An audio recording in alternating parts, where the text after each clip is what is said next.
Bismillahirrahmanirrahim. Dulu saya pernah nyampein kisah yang terjadi di zaman Nabi Daud. Di zaman Nabi Daud ada seorang perempuan janda, suaminya meninggal dalam keadaan miskin sehingga nggak ada warisan apa-apa. Sementara perempuan ini punya banyak anak dan anaknya semuanya perempuan, jadi nggak ada yang bisa memberi nafkah. Masih kecil-kecil, anaknya itu usianya dekat-dekat gitu. Ada yang 1 tahun, ada yang 3 tahun, ada yang 5 tahun, dekat-dekat banget usianya dan banyak. Semuanya perempuan. Sehingga si ibu ini yang janda untuk menafkahi anaknya kerjanya masih nggak punya kerjaan tetap. Jadi apa yang ada aja lah serabutan gitu. Suatu saat dia sedang membuat kayak semacam taplak meja gitu, terus dijahit sama dia, mau dijual ke pasar. Kain dijahit sama dia, kayak dibordir gitu sama dia, handmade gitu.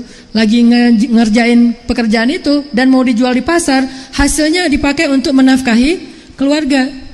Lagi kayak gitu anaknya nangis, yang paling kecil nangis. Akhirnya dia simpanlah jahitannya atau kain yang sedang dia kerjain di depan rumah. Dia masuk ke dalam untuk ngasih susu kepada anaknya yang menangis, bayinya yang menangis.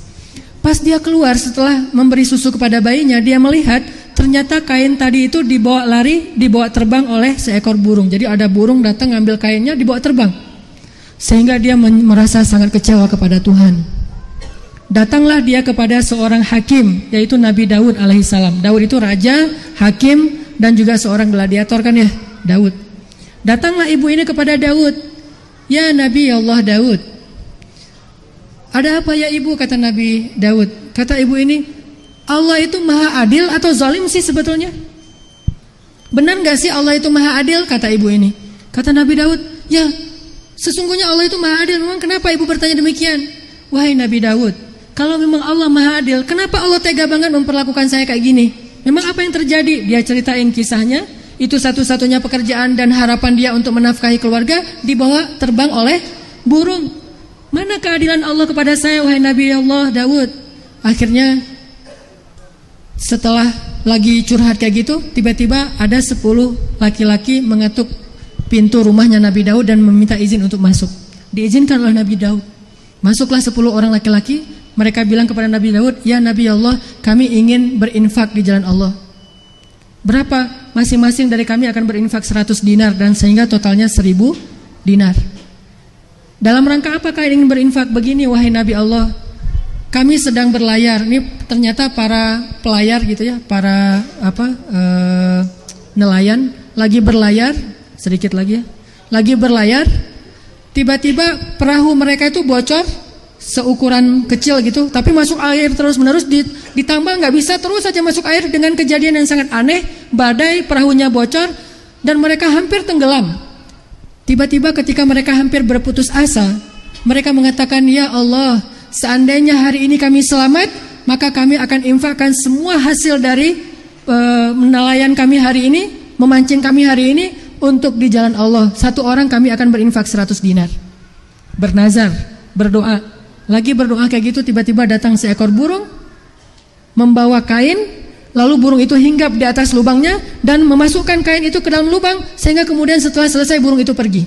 Akhirnya kami bisa menguras air dari dalam perahu kami dan kami selamat sampai ke daratan. Sekarang kami ingin bersyukur kepada Allah yang telah menyelamatkan kami dengan berinfak 100 dinar per orang. Diambillah kain, ini kain yang dibawa oleh burung itu. Diambil oleh Nabi Daud. Dipanggillah ibu tadi, ibu ke sini.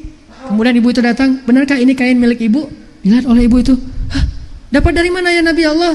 Dari para nelayan. Gimana ceritanya? Diceritakan. Ternyata burung inilah yang membawa kain ibu tadi untuk membantu nelayan di laut, dan dengan itu Allah Subhanahu wa taala mendatangkan miracle, asbab, jalan kepada kebaikan di balik masalah, sehingga akhirnya ibu ini mendapatkan 1000 dinar.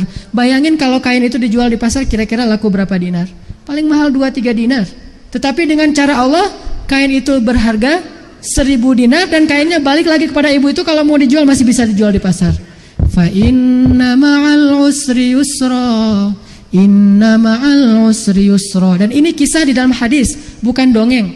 Ini terjadi di zaman Nabi Daud. Kemudian Nabi Daud menasihati ibu itu untuk bersyukur dan selalu husnuzon kepada Allah. Dan inilah pelajaran bagi kita, selalu husnuzon kepada Allah, bahwa di balik kesulitan selalu ada kemudahan. Subhanallah.